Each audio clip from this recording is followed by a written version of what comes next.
80 dogs have now been seized from suspected dog fighting locations across 2 eastern North Carolina counties.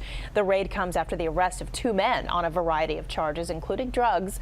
The Humane Society is now caring for these dogs in an emergency shelter.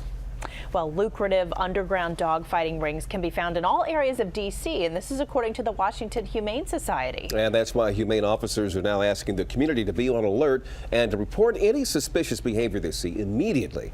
ABC 7 veterinarian Dr. Katie Nelson has details. Cheech looks like a typical happy-go-lucky puppy. She is very sweet. I mean, she loves to come up, just playing, loves to come up to you and just kind of snuggle up in your shoulder. But life didn't start out so well for this pit bull and her litter mates.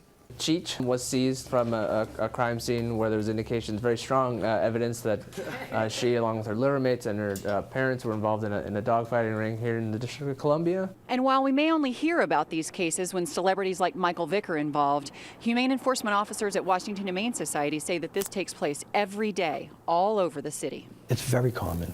A lot of people think of fighting situations as being these large-scale events, but actually it can be just 2 people in a back alley. The Washington Humane Society rescues about 20 dogs a year from fighting rings in the District of Columbia. But humane enforcement officers say they need the community's help uncovering more. We can't do it without the community getting involved. When people see something that just doesn't look right, we need them to call us. And they say veterinarians need to do more too. Dogfighting operators often take these dogs to a different vet for every injury to avoid suspicion. But if veterinarians reported all bite wounds, as required by law, more criminals could be caught. Veterinarians sometimes are the only outside people that these dogs will ever see. Fighting dogs can be worth thousands of dollars. So once they're rescued, humane enforcement officers keep them in secret locations. After we seize fighting dogs, it's very common that the people will try and steal them back. So we have a policy of not holding them at either of our facilities. Good girl. Trainers then work with the dogs to see if they can be rehabilitated. Some can't, but in the Michael Vick case, 47 out of 51 dogs were adopted and are now thriving.